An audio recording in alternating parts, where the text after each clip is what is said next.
الحمد لله رب العالمين والصلاة والسلام على خاتم النبيين أما بعد فأعوذ بالله من الشيطان الرجيم بسم الله الرحمن الرحيم پڑھیے الصلاة والسلام عليك يا رسول الله وعلى آلك وأصحابك يا حبيب الله الصلاة والسلام عليك يا نبي الله وعلى آلك وأصحابك يا نور الله نويت سنة الاعتكاف. پیارے اور محترم اسلامی بھائیوں، شیخ طریقت امیر اہل سنت امیر دعوت اسلامی حضرت علامہ مولانا محمد الیاس عطار قادری دامت برکاتہم العالیہ نے آپ نے ایک تالیف فرمائی اربعین عطار. اربعین عطار کی قسط نمبر 2 اور اس پر ہے حدیث مبارک نمبر 2. فرمایا میرے آقا علیہ الصلوۃ والسلام نے کہ مجھ پر درود پاک بھیجو اور دعا میں خوب کوشش کرو اور کہو اللہم صلی علی محمد وعلی آل محمد. پیارے پیارے اسلامی بھائیوں، اس حدیث پاک میں درود پاک پڑھنے اور دعا میں خوب کوشش کرنے کا حکم دیا جا رہا ہے. اس سے اندازہ یہ لگایا جا سکتا ہے کہ دعا اور درود کا آپس میں بہت گہرا تعلق ہے. جیسا کہ حضرت سیدنا فاروق اعظم رضی اللہ عنہ فرماتے ہیں کہ دعا زمین اور آسمان کے درمیان لٹکی رہتی ہے، جب درود پاک پڑھا جائے تو اوپر کو پرواز کر جاتی ہے. پتہ چلا کہ درود اور دعا کا ایک آپس میں ربط ہے، کنیکشن ہے. اور علماء کرام نے بھی لکھا، فرماتے ہیں کہ دعا کی مثال ایک پرندے کے جیسے ہے اور درود اس کا شاہ پر ہے، یعنی کہ سب سے مضبوط پر. پرندے کے بہت سارے پر ہوتے ہیں، اس کا بازو جب کھلتا ہے تو اس کے اندر بہت سارے پر ہوتے ہیں، لیکن جو قریب کے بڑے مضبوط پر ہوتے ہیں جو اس کو پرواز کرنے میں مدد دیتے ہیں.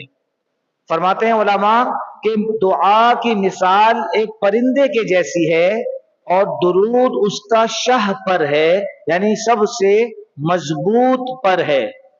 اسی کے ذریعے دعا آسمانوں کی طرف پرواز کرتی ہے اور اللہ رب العالمین کی بارگاہ میں پہنچتی ہے اور قبول ہوتی ہے. لہٰذا ہمیں بھی چاہیے کہ دعائیں بھی کثرت سے مانگیں، کیونکہ دعا خود عبادت بھی ہے. بلکہ فرمایا الدعاء مخ العبادہ، کہ دعا عبادت کا مغز ہے. مغز کی اہمیت کتنی ہوتی ہے اندازہ لگایا جا سکتا ہے کہ دعا عبادت کا بھی مغز ہے، مطلب عبادت کی بھی اصل ہے یوں کہا جائے. تو ہر دعا کے اول آخر جب ہم درود پڑھیں گے تو یہ بہترین وظیفہ بھی ہے اور دعا کی قبولیت کے لیے ایک مجرب عمل بھی ہے. صلو علی الحبیب صلی اللہ تعالی علی محمد صلی اللہ علیہ وآلہ وسلم. پیارے پیارے اسلامی بھائیوں، اللہ رب العالمین قرآن کریم میں ارشاد فرماتا ہے، پارہ 11 ہے، سورہ توبہ ہے، آیت نمبر 119 ہے. رب العالمین ارشاد فرماتا ہے، یا ایھا الذین آمنوا